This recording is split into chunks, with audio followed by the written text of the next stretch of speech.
Hi, this is Little Dwarf playing games while rambling coherently into a microphone. Why? Well, just because I can. And I continue with Disco Elysium. Blind. Now, I am pretty invested in trying to get into this freezer because it's connected with the strange hole in reality that's in the church or whatever. But the problem is I need to put points into this, which I'm not particularly keen on doing, and even once I do it, my chances are still shit. This orange machine is dead still. It has a hand, ice squeaks, and it's all... This orange machine is dead still. Ice groans and howls under the strain of your giant Gewaltsund multi-tool until the lid cracks open. Okay. Darkness lies inside, but you can faintly make out an object, intricate and foreign, left there for a sub-zero beauty sleep, a filament memory with the words "off-site copy" written on its side. I'll take this, both literally and figuratively. You gently lift the cube from its frosty bedding, careful not to damage it. We should take it back to Miss Lukanen killed as soon as possible. I'm not sure how well unused filaments tolerate room temperatures. Yes, but aren't you curious to know what's on the precious filament? There's a radio computer upstairs. Yes, I am curious actually, but I'm worried I'm going to destroy it, and I would rather just help her with her research, and you know, then the kids can make a party in the church or whatever. Like, you know, it would be... Oh. Fuck the world, it says. That's one brutal motor carriage. Says a young man with piss faggot written on his back. If I were a real skull now, I'd jack it, paint it in palm tree livery, then bottom light it, neon style. His companion wears a simple yet elegant slogan, "Fuck the world." A snazzy shit-ripped skullmobile like this would make a fine trophy. We could, like, hang fucking shrunken heads from the side mirrors. Cops' heads. Scary tribal shit. Yeah, tribal shit. A cop carriage like this would have proper skull value. While I appreciate the interest you take in my brutal motor carriage, I have to stop you right there. The RCM takes threats directed at its property seriously. It's just theoretical work, Copper. No basis in reality.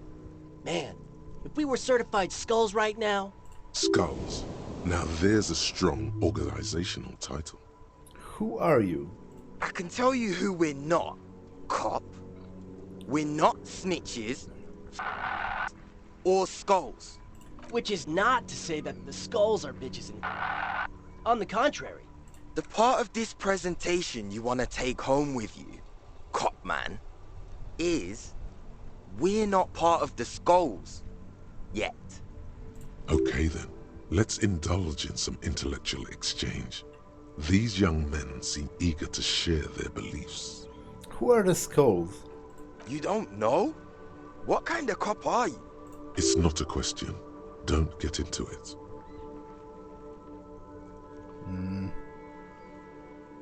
No, I really don't. The skulls are the most vicious gang of the Besmertne. His voice rings with excitement. Besmetine, or the Besmeti, the Immortals, are West River Sholian crime syndicates. The nastiest bunch of psychos ever. Jacking carriages and getting into high-speed chases.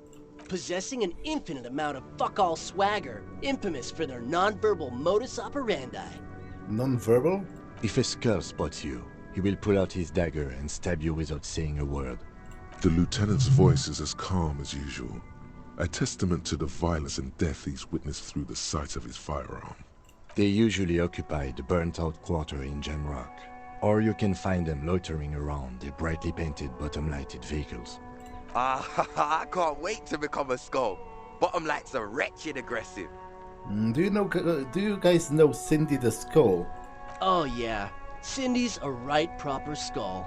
The young man's eyes glaze over, his voice filled with longing. Yeah, a true artist of the future. Just like Arno van Eyck. By the way, If you see Cindy, give her our regards. He adds, returning from whatever void he was just visiting. For all their nihilistic posturing, these young men are not lacking in youthful idealism. Odd, there isn't a hint of hate in them. It's like they're piss and fuck the world out of some kind of moral obligation. The lieutenant on your left is unusually lenient toward them.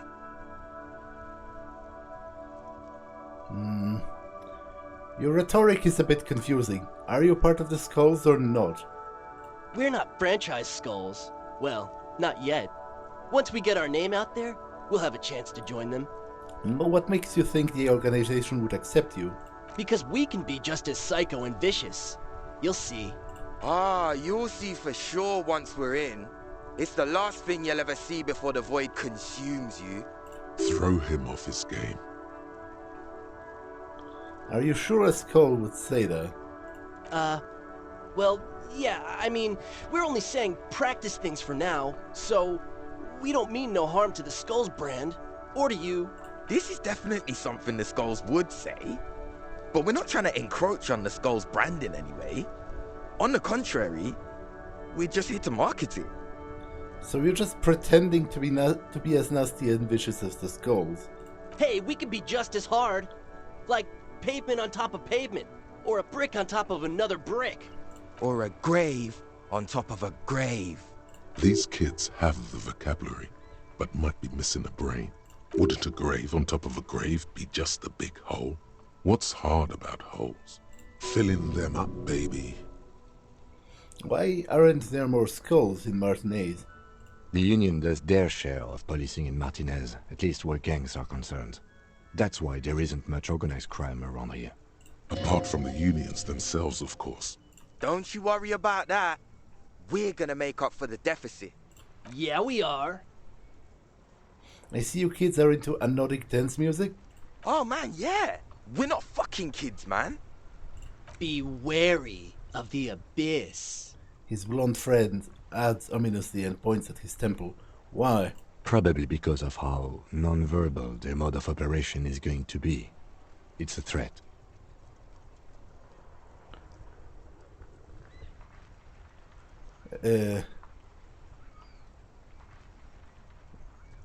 Well, to be honest, a threat. I like those.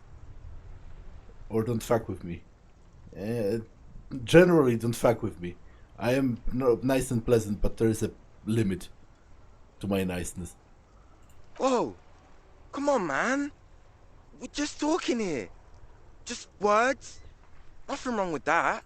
Yeah, no need to throw your authority in our faces. You want to talk?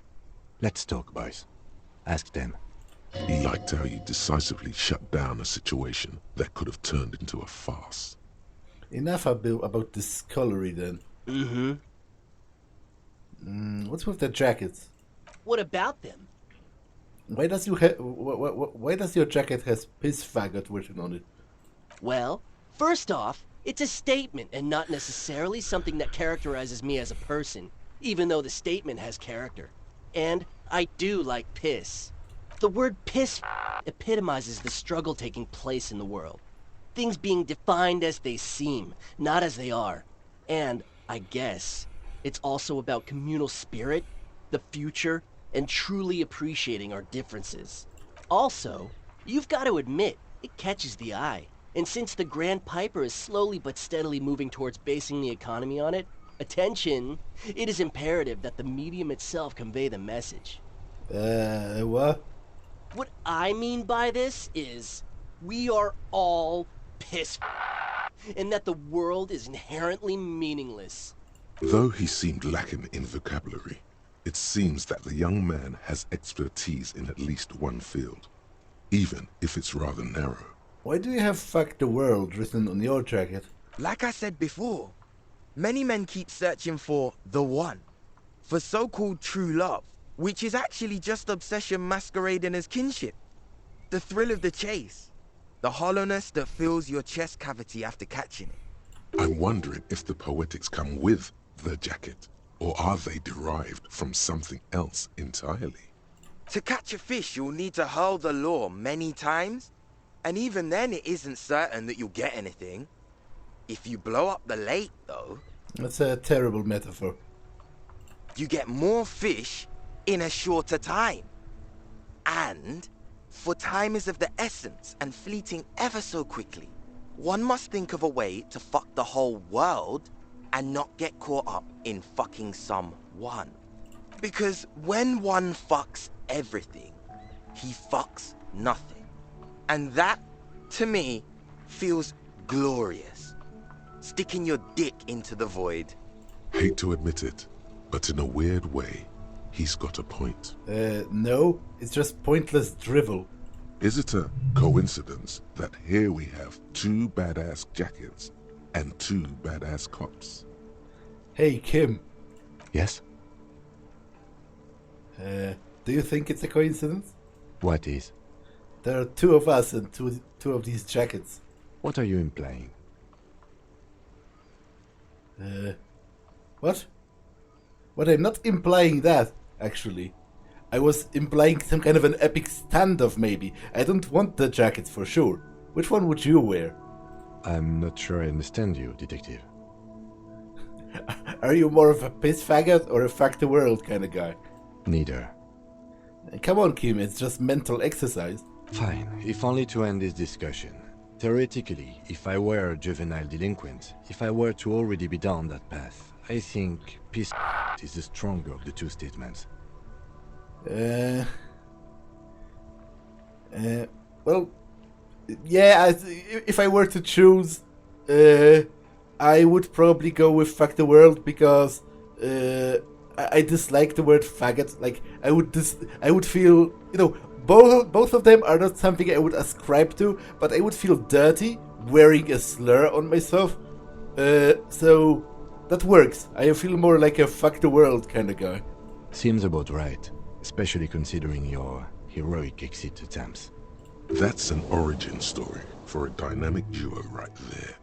So are we done here? Or you don't need us around for your secret whisper party, do you? I don't want the jackets. Do you know anything about the murder that took place here? Murder? A man was hanged in the backyard of the Whirling in Rags. Yeah, sure. We'll gladly tell you everything we know about it. It was a man. Also, he was hanged. Anything else? He was hanged from a tree. Yeah, I mean, duh. These punks don't know anything. Let's just move along. Hey, stop right there. How does one know anything? Ah, this sounds like epistemology. A field so occupied by thought that it begins to question thought itself. I know that you don't know shit. Exactly. How can one know shit? For example, how can one be sure that there truly is a body hanging behind a hostel? What if it's art? Or just a mere specter? Maybe it's true. The hanged man is merely a prop in a performance. We are the audience, and the artist is hiding somewhere in the dark. It's not. A man is dead and we need answers. So what do you think we know? Do you happen to know what happens to the victim's armor? Nope. But Cindy does. Don't tell him that. Skulls don't tattle, man. Cindy wouldn't. Where can I find this Cindy? You already said she's a skull. The last I saw her, she was hanging around the old apartment building near the pier. Just don't tell her you heard it from Piss and Fuck, alright? I think she wanted those gloves for herself. Be cool, man. Well, Okay. talking with you has definitely been something.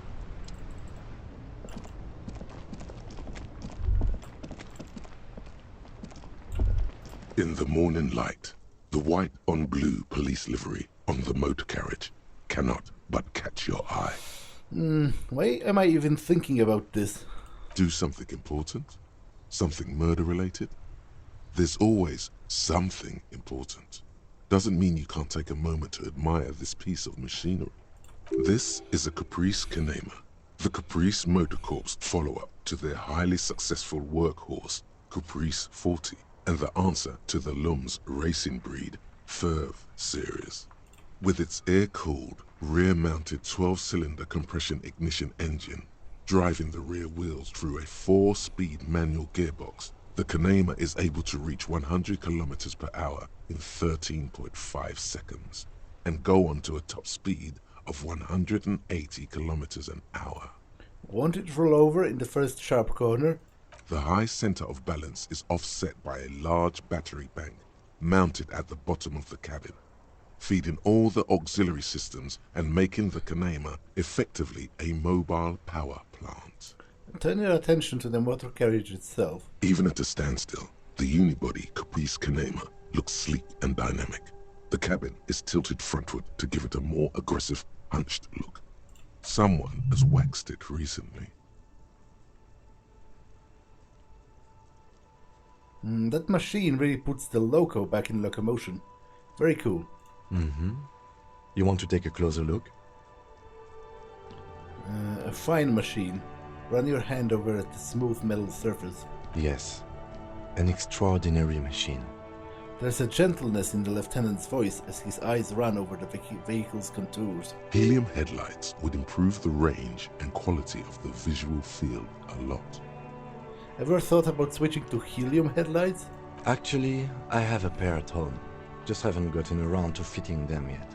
I need to lay some wiring for the ballast first. If we ever get this case solved, maybe we can do it together? Maybe. Yes, definitely maybe. He replies with an apologetic smile and nods. And means no. What's it packing there? Point to the engine. 130. I reckon that's a 7-liter V12 there. Man, that's got to be a major advancement over the KR-18GU engine on the old Caprice 40. That's what? A 7-liter V12? 7.2. Supercharged.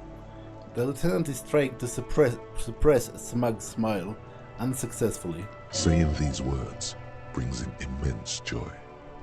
Okay, let's move.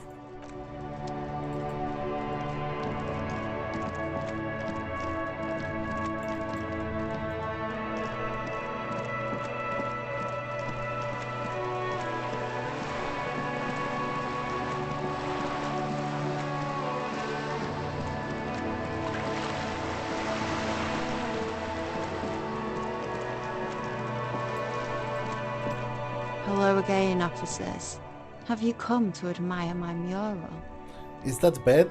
Is that bed in the coal room yours? Ooh. Not only have you found my address, you've discovered my biggest secret. I'm a coal miner. It's not the nicest place, but I'll guess it'll have to do. It doesn't have to do anything at all. Nothing does. Like me. Right now, I'm doing nothing at all. She looks at the paint dripping down the wall. The inspiration will come to her once hell is set loose on the streets. It's too calm right now. Don't you have a real home? Does anyone in a city like this? She replies wistfully, looking around. If there's pain about any particular home she's lost, she's buried it deep, fortified herself against it. Cool, I have other questions. Shoot, Piggy. It's what you do, isn't it? Piss faggot and fuck the world send their best. I don't believe it. I've never known those boys to have manners. The bemusement in her voice doesn't fully mask genuine tenderness. They seem to hold you in high esteem. There'll never be skulls, but their hearts are in the right place. Well, skulls are kind of silly or potentially dangerous. What are you even trying to achieve? She throws you a conspiratorial glance, then presses her finger to her lips and squints up at the sky, as though straining to hear something in the distance. Have you noticed the quiet? Every so often, you might hear a gunshot pierce the air somewhere in Jamrock. But in Martinez, no gunshots, no sirens. The people are languishing in boredom and complacency. This place is the sepulchre. We'll paint it red. We bring the raucous. You bring the sirens. What is it with these skulls? and cooperation. They have to be the nicest violent street gang in Rivershore West. Do you have any idea what happened to the hanged man's armor? What do I care about some fucking tin eggshells?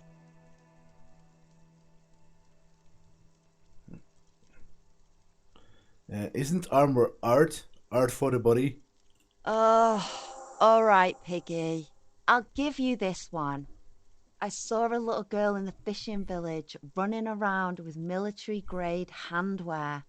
Looked cute as hell. Could that girl have been little Lily? It's not a bad place to start. I know a little girl in the village, little Lily. Could have been her. Small kid with giant white armoured hands. If you've seen one of them, you've seen them all. There weren't any other small girls in the village. Catch you later.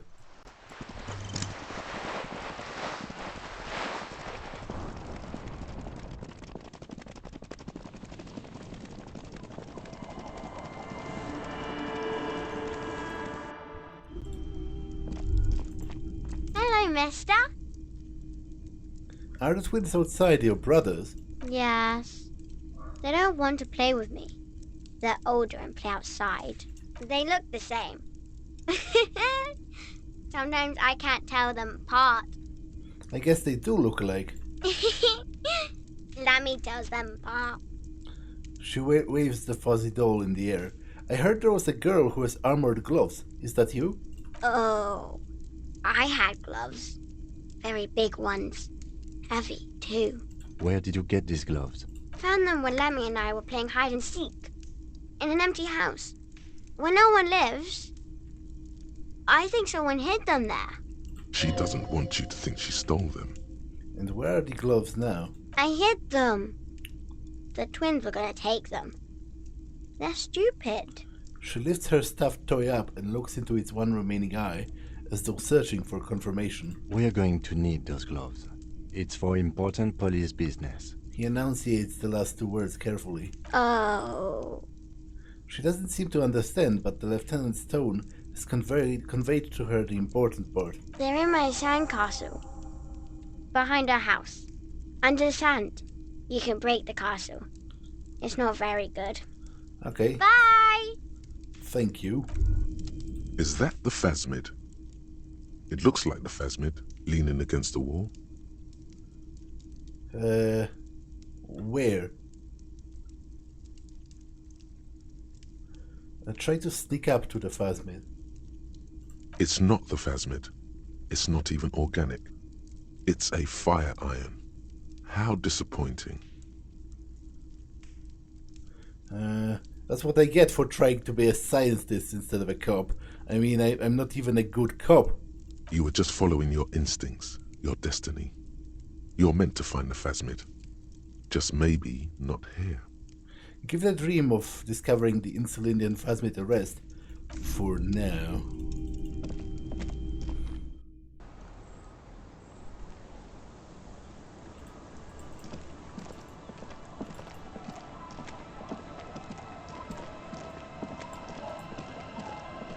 Weather has not been kind to Lily's little sandcastle. The once mighty towers are quickly eroding away. You can see something shining back to you from what must have been a vast underground catacomb network. The walls and floors give way to the giant's greed, collapse and present you with a pair of ceramic gauntlets. Congratulations. That's the gauntlets down then.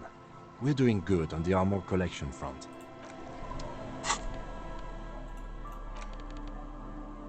+2 interfacing. That's actually pretty great. I'm just straight up going to wear them. What's that?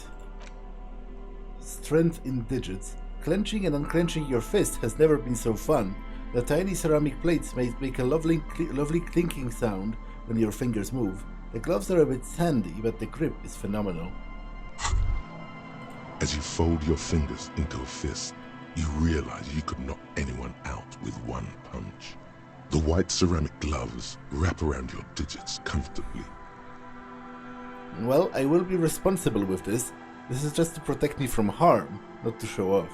The hardened vitreous enamel, at once sleek and light, adds a glow to your cheeks and a spring to your step. Just imagine what a full suit of this stuff could do for you. You really do feel more confident. Invulnerability does that. Even partial invulnerability. This is long sought after enemy technology. Can't just enjoy it, I must study it. Remember, this is a highly specialized kinetic redistributor meant to stop bullets. Wear it. Observe its properties. See if there's a weakness in the design. I only have one space for a thought left. I'm not sure if I want to waste it on thinking about my armor.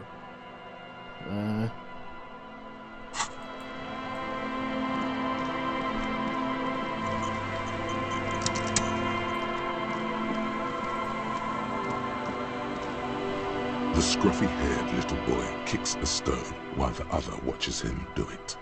You guys look identical. The stone-kicking one becomes frantic all of a sudden, as if that's something to be scared of. The obvious fact that you just stated. He looks just like me. Yes, I said that. The boy doesn't answer.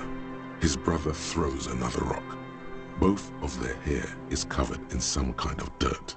The rock kicker was just being shy, but now he's enthusiastic again. You're bad with kids. And you're Kid Master General? Maybe I am. Now, how about some actual police work? We are not getting anything here. Well, I was thinking they might have had some info on the Phasmid. Local kids might know. Yeah, but I don't know any other local kids, I don't think. Well, the disco kids as well, I guess.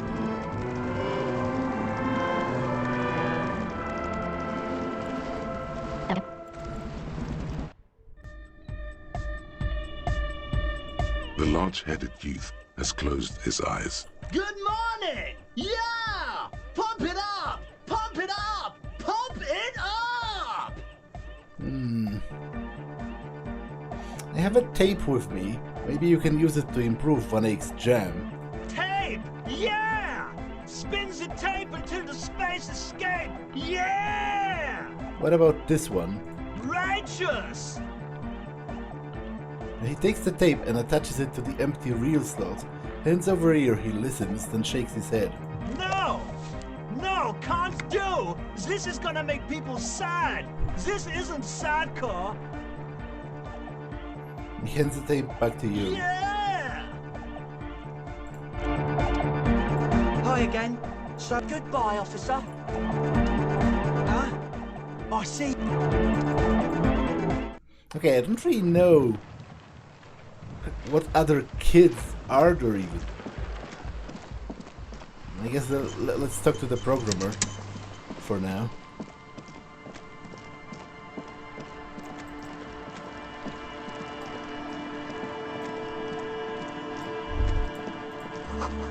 The same address the lead programmer of Fortress Accident was looking for. Yeah, I know. Obviously. Duh.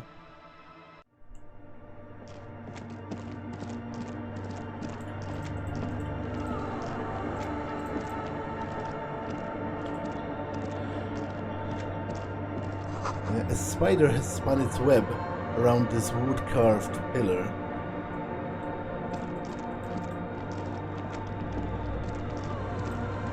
Yes, what is it? About the offsite copy you asked me to bring. Yes?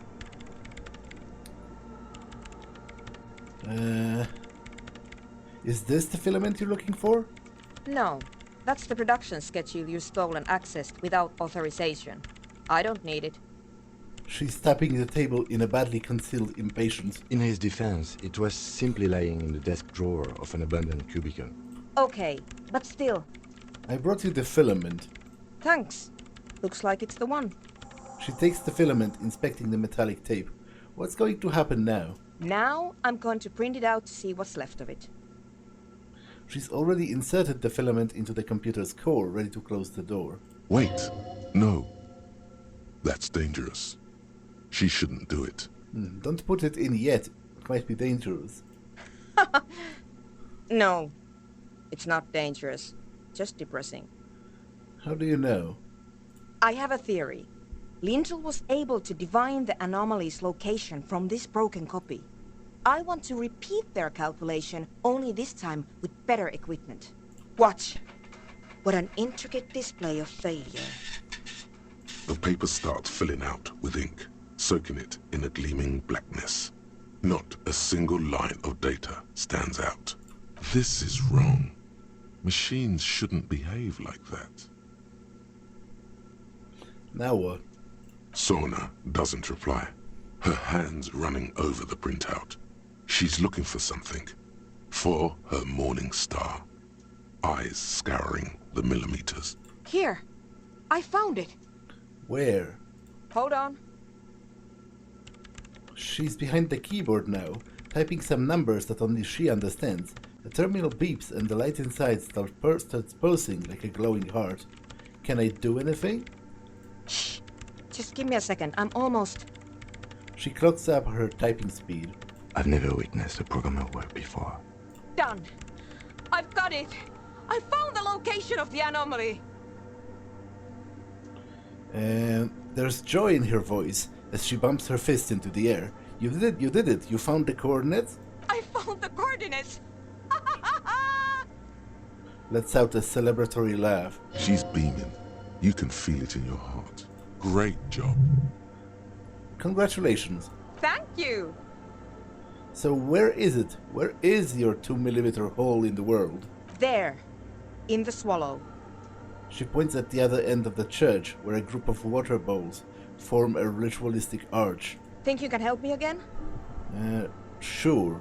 I need you to go move those water bowls for me. I need to double-check my calculations.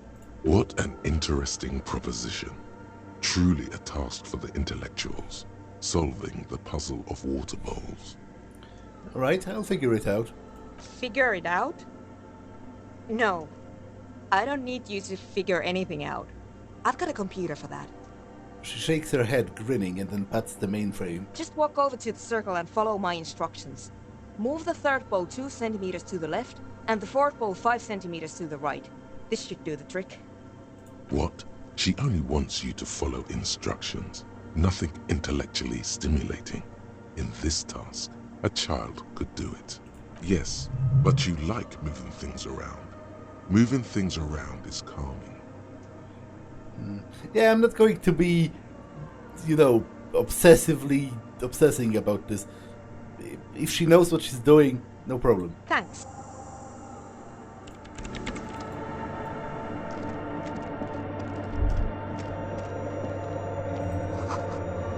Could these wires connect to the microphones? I guess my question is, how do you number them?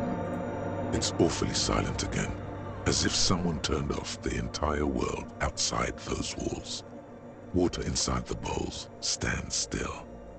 Measurements have been marked down around the bowls, each chalk-drawn line representing a centimeter on the floor.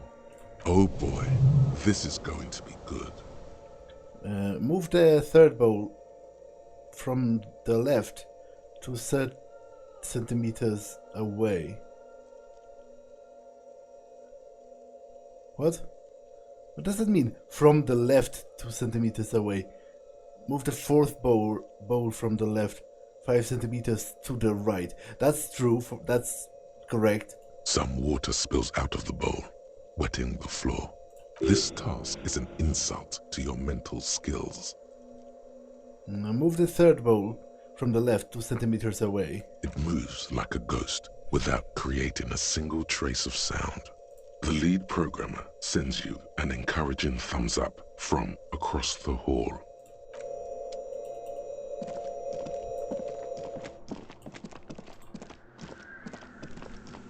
Yes, what is it? I moved the bowls. It was mind-numbingly easy. What's next? Great. Everything should be aligned now. She stops, biting into her chapped lip. Miss Know-It-All is hesitating. What's wrong? Yeah. Nothing. Now the only thing left to do is to unmute the headphones. If we got the location right, we should then be able to hear whatever sound this anomaly makes. Wait, why did you have your headphones on the mute in the first place? Honestly, I'm a little scared. Isn't it just going to be silence and nothing else? I don't know. That's what I'm scared of. I don't know. It could be anything. I mean, what sound does the nothing make? How can you even listen to something that doesn't exist? She turns to face you, the mainframe throwing shadows on her chin. What if silence is only what surrounds it, but the swallow itself is... She grows silent, her face very pale in the cold light of electricity. You're right, we should be cautious. We don't know what we're dealing with here. Maybe I'm just tired. Let's think about this logically. Why would nothing be terrifying if it's, well, nothing? Why assume that something that has no presence, existence, or qualities has to be terrifying? Because it reminds us of death. And we humans tend to think that death is pretty scary. Well, it might be scary, but we just have to face it. Yeah, you're right. Let's do it. She She puts on her oversized headphones, ready to press the unmute. The lieutenant takes a step back, and then nothing. Nothing happens. As Soona, Loken and Kilda presses unmute on her keyboard. No, she doesn't talk.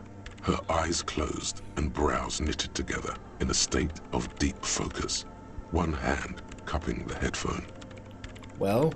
Damn it! She lets out a loud sigh before tearing off her headphones, still avoiding your gaze. Well, did you hear anything? No, of course not. Nothing happened. Let's move on. She says, clearly disappointed. Despite her fear, she was hoping for something extraordinary to take place. What do you mean nothing happened? Did you find the swallow? No. She rests her face on her hand, massaging the forehead. No. My hypothesis was wrong. According to this, I should have heard something, if I got the coordinates right. Like I said, silence is only what surrounds it. But this is just another failure.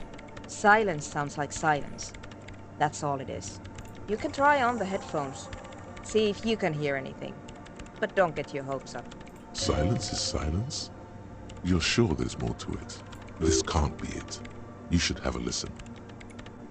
Perception. Yeah, that's kind of shit. Damn it, I'm really interested in this, but it's not... I'm really not playing to my strengths here. Do I have anything that ups my perception?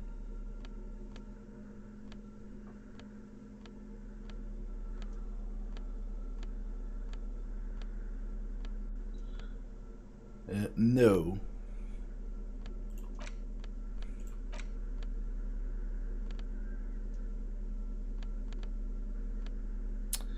Yeah, that's a problem, actually.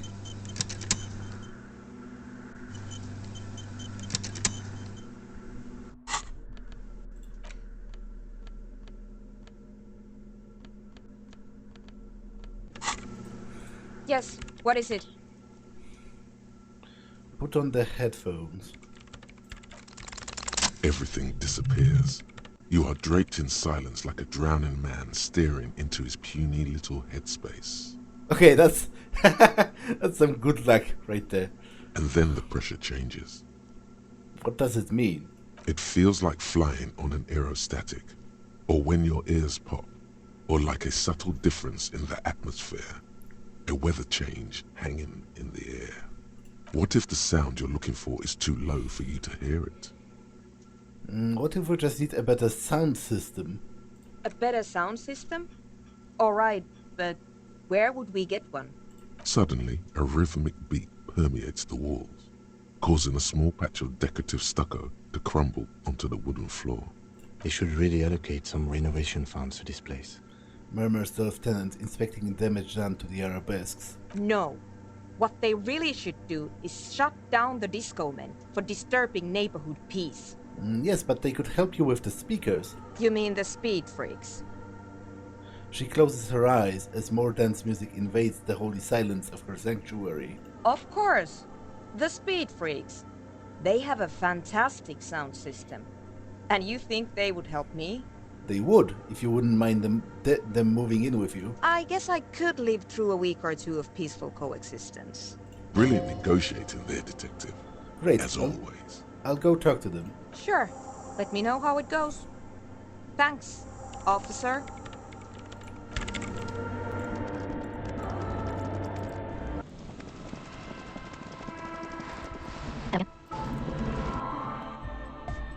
Hi again. So, how are things going?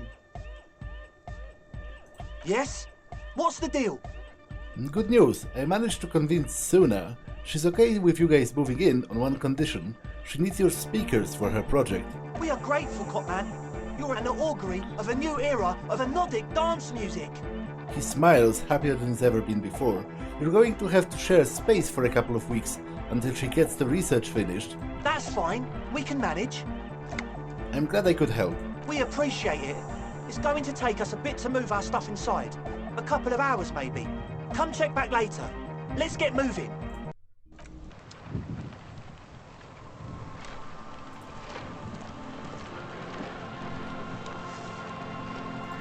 Okay, since they are no longer here, I think I can topple that with no regret. A pane of Eternite has been planted into the snow. 2 poles are holding it up. Barely holding it up. It could fall over any minute. A stronger gust of wind might be enough. The pane falls into the icy snow with a soft thunk.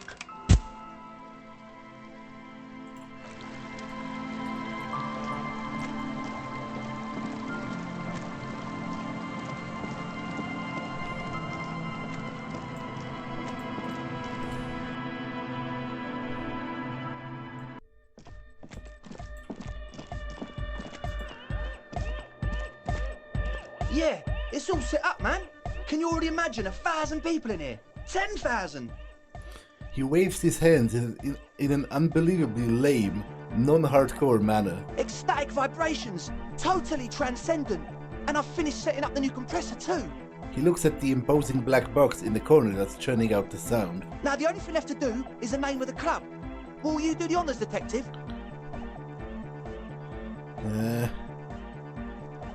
What do you propose as the name, Andre? The name. Everything I managed to come up with sounds just wrong. Andre's overthinking it. Yes, you should do it, detective. It would be good for the signs. The speed freak with yellow beads is looking at you. Noid's right. You've helped us so much. It's the right thing to do. Acel, what would you suggest? How about something simple? Like the club? Too modern and too ironic. We don't want ironic. We want real. Real and true and beautiful. Like a morning after the rave. Egghead, you must have a lot of ideas. Yakukata! Yakukata! The place to be! The freak with the large head yells from the stage, waving his hand in the air. Yeko Qatar, the zone of ecological catastrophe. That's too morbid, Egg. Got anything else? Hardcore! Hardcore to the nega! A witless, victorious smile adorns his face. No, it has to be bigger than hardcore. Yes, it has to be even bigger than hardcore to the mega. It has to be bigger than the scene. Noid, give me your 2 cents. The amnesia. Like the... I can't remember the name of the club, Amnesia. Amnesia! It's not amnesia, guys. Soona, do you have an opinion? I don't. Good. We have too many opinions anyway. Kim, what would you name the club? I wouldn't. I wouldn't build a club, and I wouldn't name it either. An underground place with no name? Sounds like something the Crabman would say. We're not going with anything the Crabman would say. Why not? The Crabman has ideas, Acel. Ideas from another level of consciousness. I don't care. I don't like the Crabman, and I don't like his ideas. His ideas are spooky. Next, please. I think I've come up with a name. You have? Well, what's the name? Actually, Disco Elysium is a pretty great name for a club. Actually. Disco Elysium. Like that DeLorean word for the world, you mean? Elysium. But Disco Elysium? Isn't it wacky? Disco's kind of gone, isn't it? Forgotten. The past is the future, but the future is dead. No, it's beautiful. Beautiful and brave. Like we want it to be. And short. And memorable. It's settled then. Everyone welcome to Disco Elysium. A light beam watches over the dance floor, bathing it in violet blue. Andre breaks into frenzied dance-like motion to celebrate the name. Someone turns up the beat. You should go with the flow. Join in on the experience. I guess I might try. Start tapping your foot. It feels good. It feels right. But what is this? What is this thing that Andre is doing with his limbs? What are you doing, Andre? I'm dancing. He performs yet another strange pattern of moves, but it doesn't look very cool or modern. Honestly, it looks kinda lame. That soft core gyrating is supposed to be dancing? We should talk about it. We should talk about your so-called dancing. Yes, my man! He jumps up and down with glee, his moves punctuated by the stroboscopic flash of the club lights. Talk? What is there to talk about if you can express yourself with moves? I've been meaning to ask you, what's with the hair? It's to express my individuality. Is it important for you to be an individual? Of course it is. Otherwise, I'd just be another poor guy with no education and no money. General issue, man. Now I'm all that, and I have radical spikes. Fair enough. To be honest, I think people get too hung up on what other people do with like their own image or their own bodies. You just have to feel good with yourself. Whether other people like it is, irrelevant. Maybe it was a bad idea. Anyway.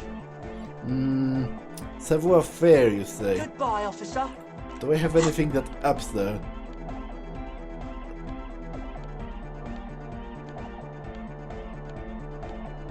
Kinda. But not much. What would be my chances if I switched this for something else? Among other things.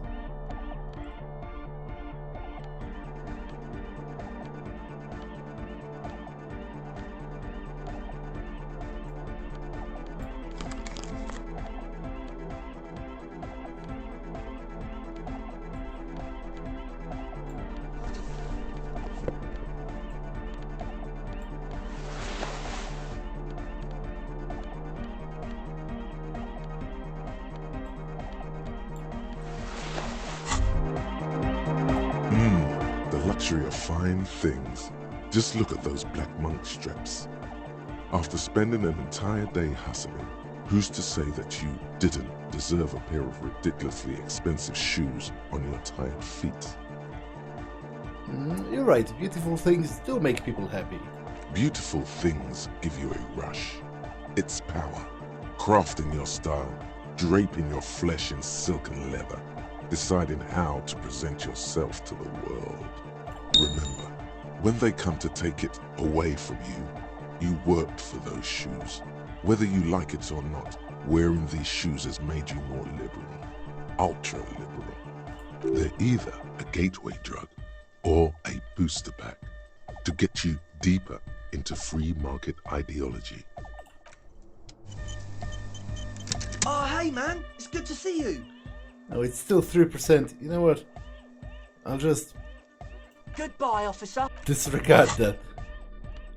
I've made a fool of myself a lot of times, but it's not going to be another one of those times.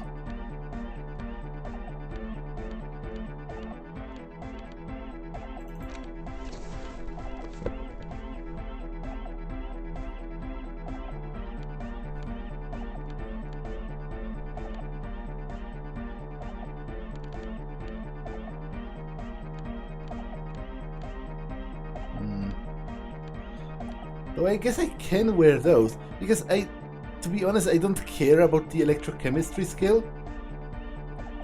And they both give me a bonus to that. So I might as well wear the moralist pants.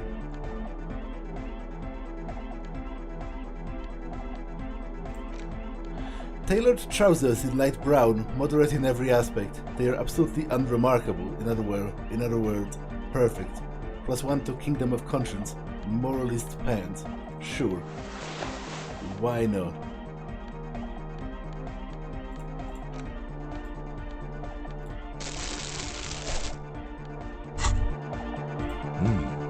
These are some wonderfully regular pants.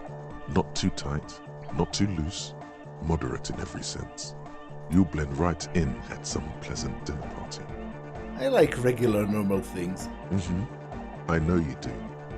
These Interstellari pants are like wearing a perfect compromise in your nether regions. No one will call the moral intern on you like this, that's for sure. You're a little more moralist now, buddy. A little more normal, even if you didn't want to be. Makes sense? This is what wearing boring office trousers does to you.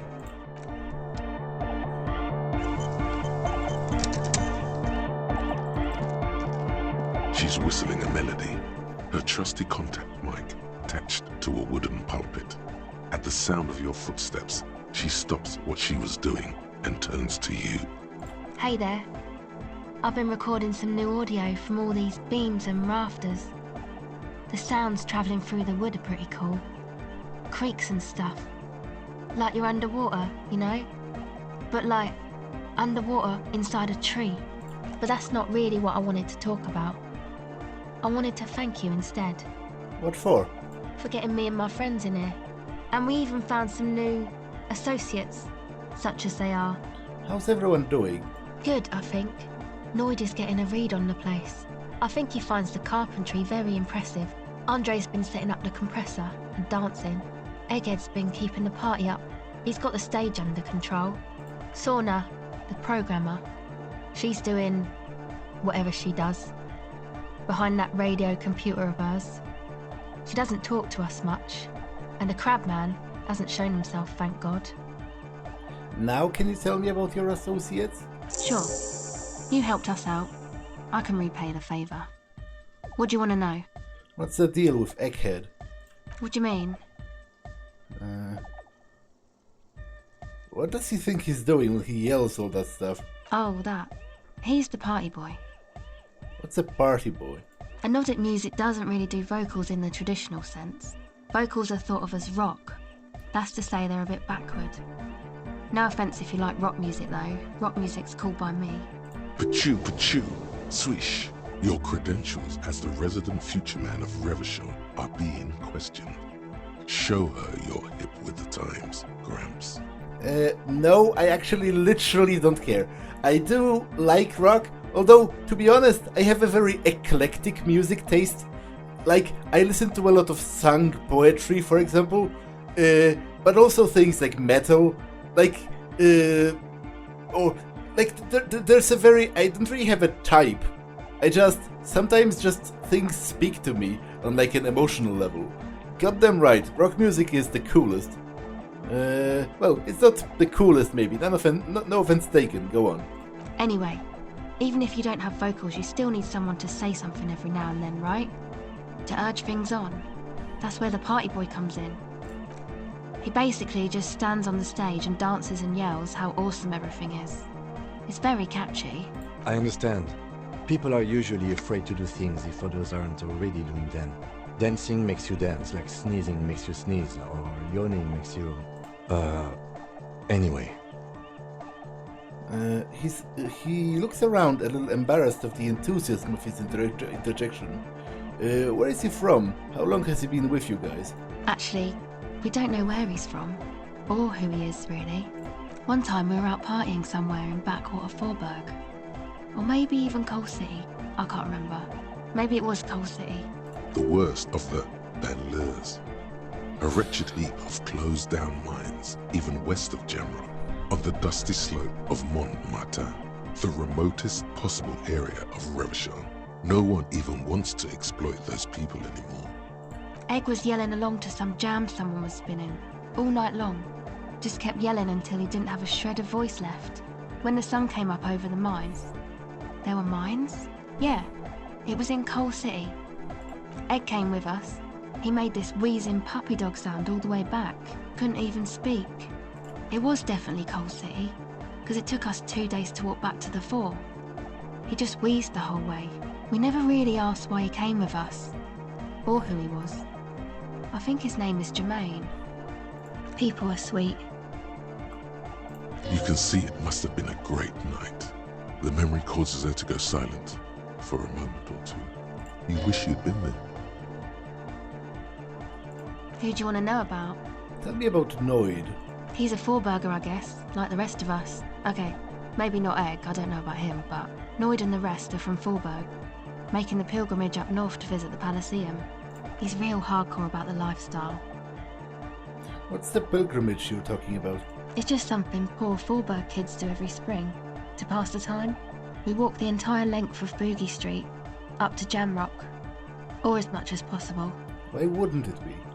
I don't know, man. Have you been down Boogie Street? It's a little bewildering. Let's say I haven't been down Boogie Street. Okay, then you should go and take a look, I guess. Boogie Street is cool. It's got a lot of immigrants and all kinds of different people. I might just do it if I make it there alive. Yeah, I hope you do. What does he do? What do you mean do? Like for a living? Yes.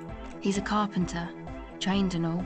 He's very good, he just doesn't have the mindset to work like that, in a shop somewhere. What kind of mindset is that? He abides by the hardcore, sir. You would have to ask him yourself.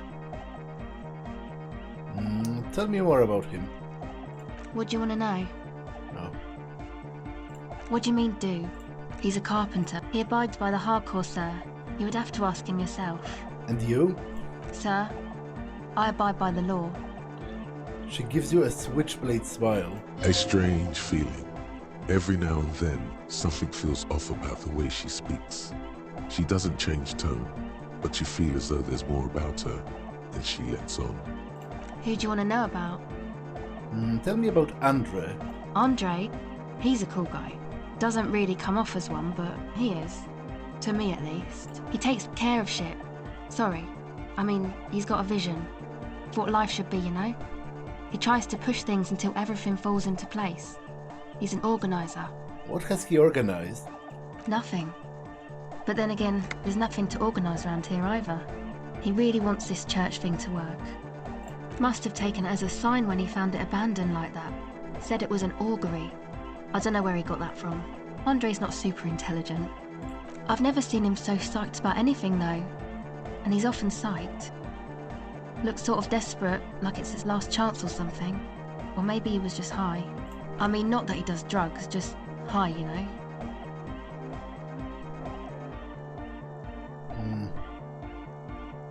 On life? Yes. Anyway.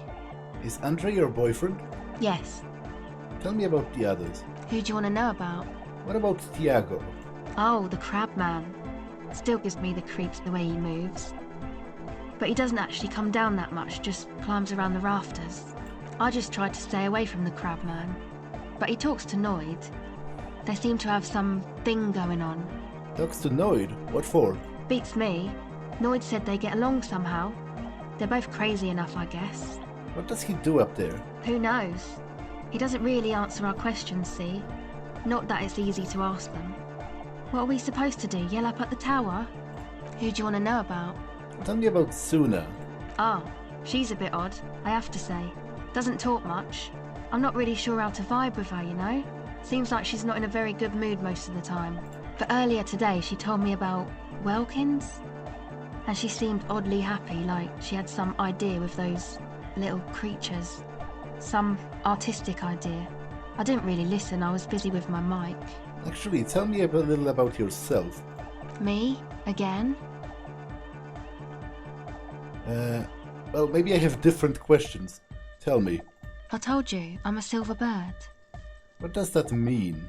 It means I don't answer questions about myself. Well, there's more to you than you let on. What am I not seeing? All right, She picks up tape recorder and looks you in the eye. there is.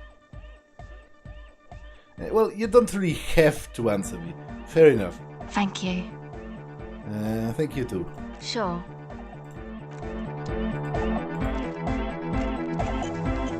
You got us in, cop. I can't believe you got us in. He looks around the hall, examining the carpentry. With wonder in his sharp eyes. Between you and me, I don't know if you've noticed this about me. I'm a little suspicious of authority. But you really came through for the hardcore underground. Yes, you really came through for the hardcore underground. How come? He spreads his arms, looking around the speed freaks setting up shop. Andre is busy cutting some slightly less lame, but still quite ungainly shapes on the church floor, sweating profusely. Estelle using her contact mic to listen to a tree underwater. The one with the large head is blasting the dance track on repeat, while the stained glass window behind him is rattling from the bass. Sire, the tent. 'Twas a security risk, and in here, sanctuary. 'Twas only noble of you. Well, better here than in the tent. Wasn't safe. Okay. The lieutenant keeps it laconic. What he means is, you're right, actually. The tent was a safety hazard, and this place was deserted anyway. What's with the clothes? They're hardcore. That's it? They're just clothes. Well, you know, again, you do you. That's another one of those things that I don't really care all that much about. Like, you know, I have opinions, but they are aesthetic opinions, not like judgmental opinions. I thought there would be more to it. Nah, it's just a vest of suspenders made to resemble a human ribcage. Plus some lady clothes to piss off the sex system. Now tell me about that hardcore necktie. It's fucking primal. It's my friend and accomplice, makes me party harder. I can see that. And you've partied very hard for a very long time, haven't you?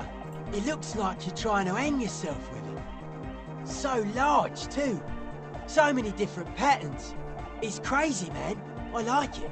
You suddenly realize the patience and respect this speed freak has shown you is partly because of your style.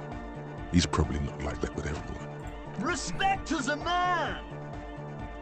Why are you so suspicious about everything?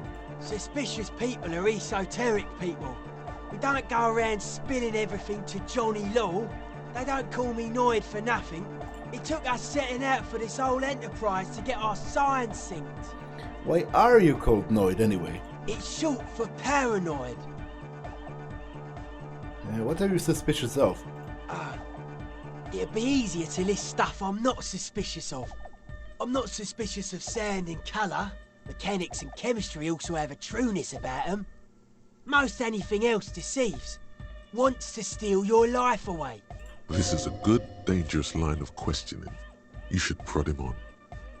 And what are the most suspicious things? I don't have a top 10 list of things I'm most suspicious of, but if I had one, the left-right complex would be number 1. Number 2 would be their sole accomplishment, the pig-wheat paradigm. Something is off here.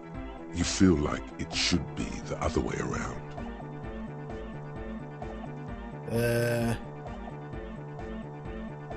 Tell me more. Don't you mean the left-right paradigm and the pig-wheat complex? No. Politics is an inert complex of daily corruption and inane think pieces. The real paradigm is economic, and it concerns pig and wheat. This is where the innovation happens.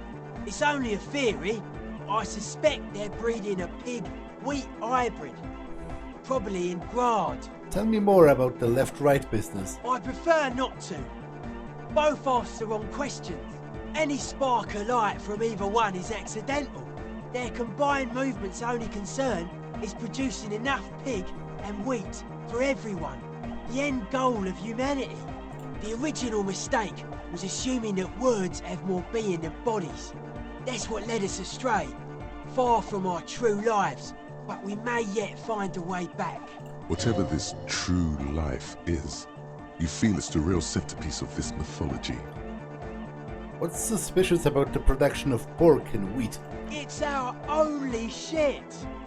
We should make better use of not being animals or cereal grain ourselves. What's so bad about animals? Animals are cute. Nothing. Animals are cool, guys. I like animals too, but that doesn't mean I have to be one myself. Well, we are. You don't really have a choice. Well, that was certainly stimulating. His eyes flicker. What did Tiago tell you about the church? The Crabman's been lurking here for a while. He's experienced things. Things that give off bad signs. As far as we can tell, the Ubies built this place about 320 years ago as a sarcophagus. Do you mean there are dead bodies in here? Not like a literal sarcophagus. I'm just being metaphorical. What it's for? Encasement, confinement, of something they were afraid of. Something new and unheard of on the Isla. I think that's what the Crabman is experiencing when he climbs around upstairs. Like, this is some old world shit Ubies had heard about. I thought the best way to deal with it was to build a church, surrounding it, to contain it. I don't get it. Contain what, exactly? I don't know. And it's not something they properly understood either, what it does. But it's what this Soona person is looking for, and trying to measure. It'll be fruitless though. She won't be able to measure it. People like that always want to measure everything. All those things they really can't. What makes you think Soona's going to fail? Seems to be the trend around here, doesn't it? You can't measure shit like this. It's not like substance. I found a doomed commercial area in Martinez proper. Maybe it's the same thing the Ubis are trying to contain? Like a concentric ring spreading out. The struggling villages. And that is what caused the communards to fail in defending the beachhead. Yeah, a lot of failure has gone down around here.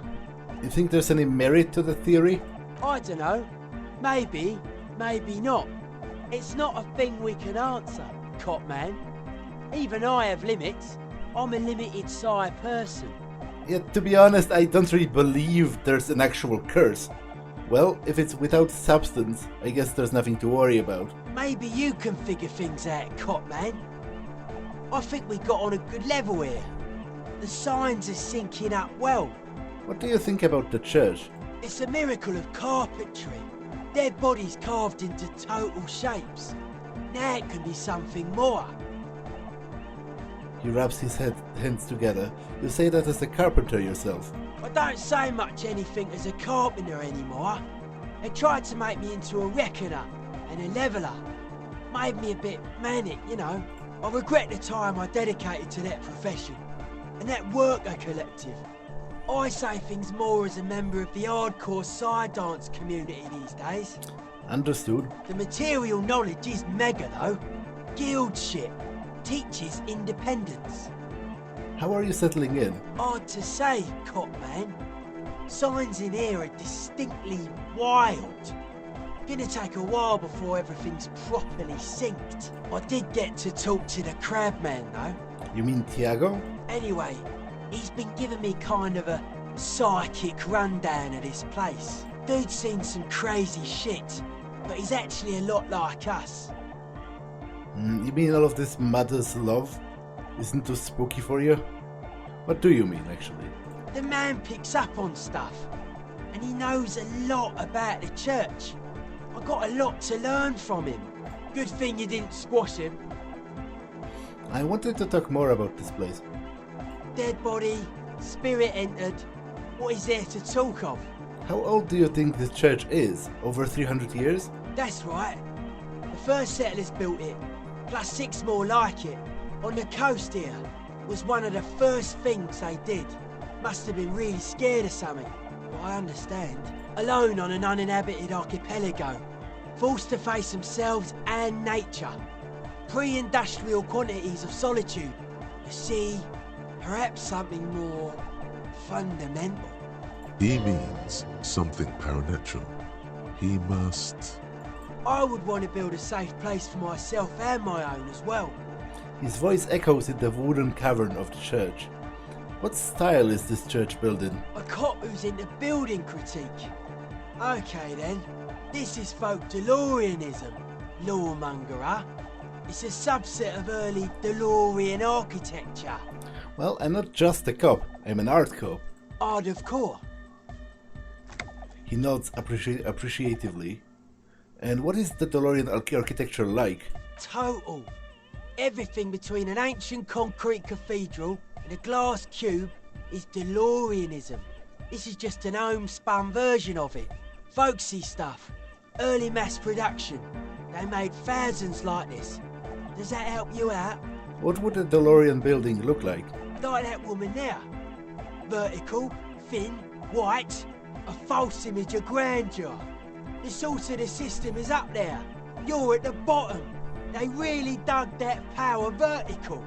Like to show off large and intricate structures. Arches, spires. Put you down with them. They were really into painting everything white too. Virginal shit, you know. Married shit. Virtue and tyranny. The church isn't painted white, as far as I can tell. Stands to reason it used to be white on the outside. Before the sea wind took all the paint off. He peeks out of a small window in the dark. Year after year, flake after flake, whitewashed clean, then covered in green moss. How do you like the glasswork? I don't. Fucker giving me the evil eye. Yeah, I don't care about that religious figure. I'm getting some real negative vibrations from her too. To be honest, I do, because, again, it was said that she ruled as an infallible religious tyrant, which is not a positive thing for me. I'm getting some real negative vibrations from her too. No wonder. We have to get rid of it. Dismantle it. Can't dance with a giant mass murderer looking at ya. Not a good look for the club. Mellow, man, mellow. No one's a mass murderer. This is a house of love. Mass murder on the floor!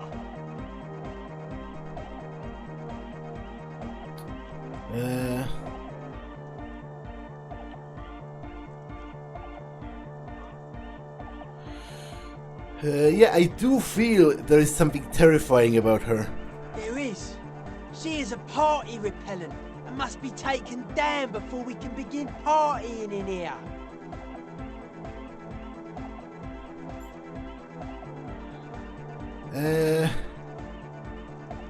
I don't know. You know, I guess it's probably wrong, because the stained glass window in itself it represents an evil. You know, if she was if she was involved in genocide, she waged wars of conquest. That's evil. But at the same time, the depiction in itself is art. I am not going to say anything for now, because it might be somehow linked to the quest as well, and to the hole in the world. Say nothing and stare grimly into the distance. The speed freak looks the same way. It is dark there, in the back of the church. For a moment, the music echoes strangely. She's the innocence of humanism. Humanism seems to be a pretty big deal around here. Humanism leads to eating sugar and pigs. Humanism was invented to mass-produce billions of humans. Billions of humans can mass-produce hundreds of billions of pigs. And many, many more tons of sugar. She liked games. Her legacy, the thing we live in, isn't real life. It's a strategy for some kind of victory against a long-dead opponent. But, yo, I'm only annoyed.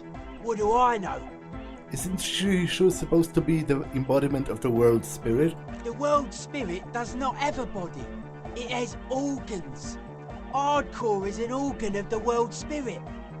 This Arno van Eyck track is an organ. The carpentry and glass cutting that built this house are also organs. She's a thief, if you ask me. An organ thief. All innocences are. Would you say she was, human? I like this question, cop man. She did not live the life of a human. She lived like someone who's playing a game. The life of an operator. That's not the life that humans live. She was adored. Humans aren't. I don't know about you, but they hate me. And they do not think I'm innocent or some shit like that.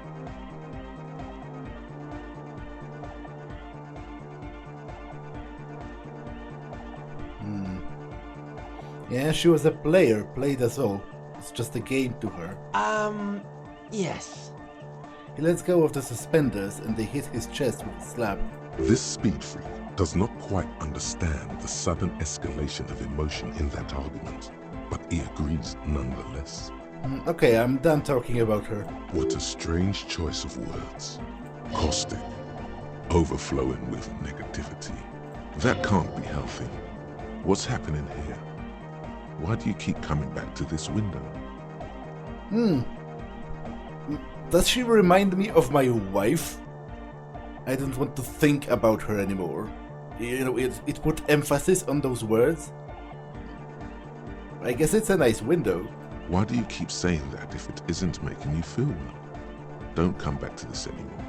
Stop talking about that damn window. What do you mean by dead bodies? Dead bodies are perennial plants. Sigma functions have left this place. It's a good thing we came along. The spiritual collapse has been total. Spiritual collapse? I saw some piglets suckling their dead mother. Have you heard this one, cop man? After a short while, they shuddered and went away. They had sensed that she could no longer see them, and that she wasn't like them anymore. What they loved in their mother weren't her body, but whatever it was that made her body live. End of quote. This is an high-quality carcass. The power of anodic beats and hard bass is needed to reanimate it. So you're first, where's that quote from? A Sarais man who lived a long time ago. An ancient hardcore brother.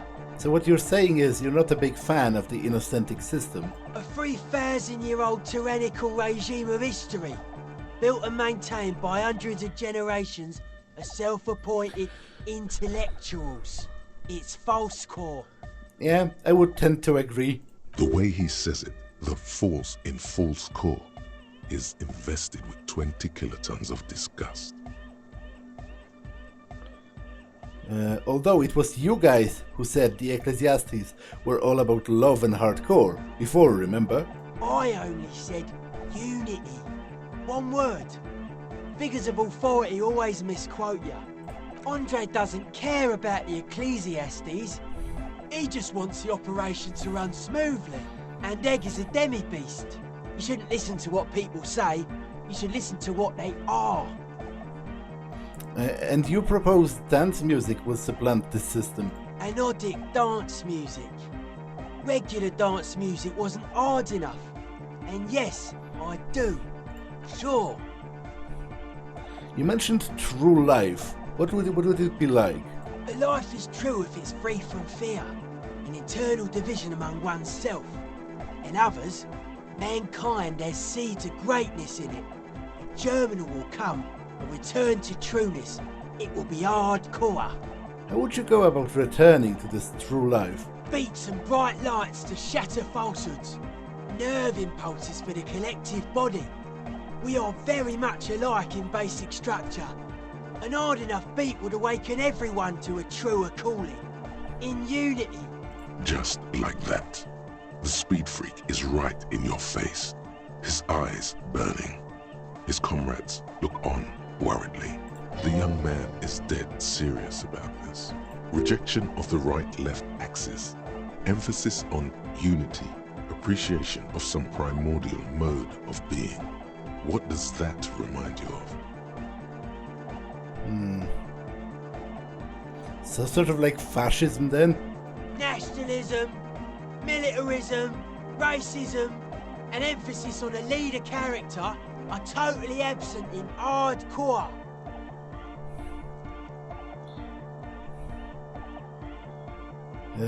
Well, I totally did mean it as a bad thing, so fair enough. Just making an observation. He picks up a wrench and scratches his head with it, unaroused by fascism. So you keep mentioning hardcore. What does it mean to you? Utmost dedication. Thoughts from the spinal cord is a potent superlative as well. The term also signifies certain varieties of pornography that depict penetration, just so you know. Egghead usually has a better concept of the hardcore. He just really likes saying hardcore. Hardcore! That's vague. Dedication? Something else? Superlative? Maybe you're being too specific about it. Try consulting with your spinal cord. So you're advocating a noise-based society? Many non-Occidental cultures share a beat at their art. Thus, they are closer to true hardcore life. There's just never been enough of them, and they had to rely on some extremely basic percussion. Oh yeah, sure thing. Internalize the aesthetic. Conceptualization. You know what? I might actually put a point into that if I fail.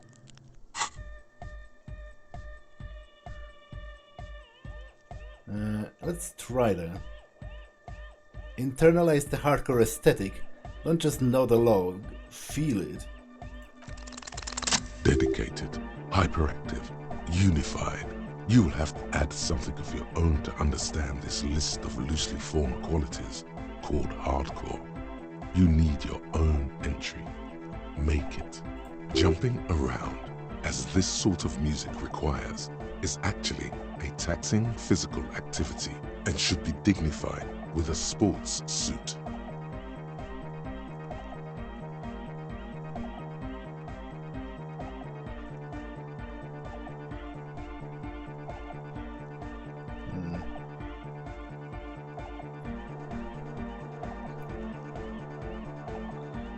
This is praising religion.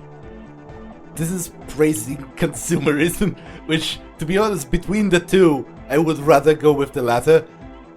So I guess I'll go with this. I've got the money, I've got the place, you've got the figure, you've got the face. Let's get together, we're jumping all over the world.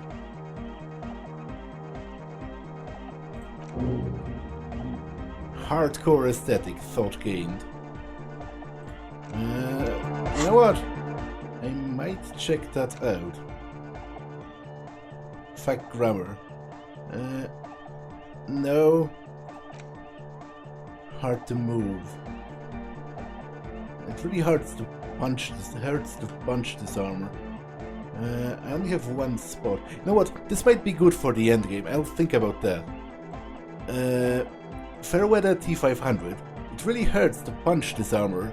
A sword wouldn't leave even a scratch. A bullet would bounce right off. Still, there must be some flaw in it that would allow you to stand your ground against this dangerous enemy technology. You'll probably just have to figure out what it is, possibly by beating yourself while wearing it, shooting yourself. Let's see. Both of those ideas seem terrible.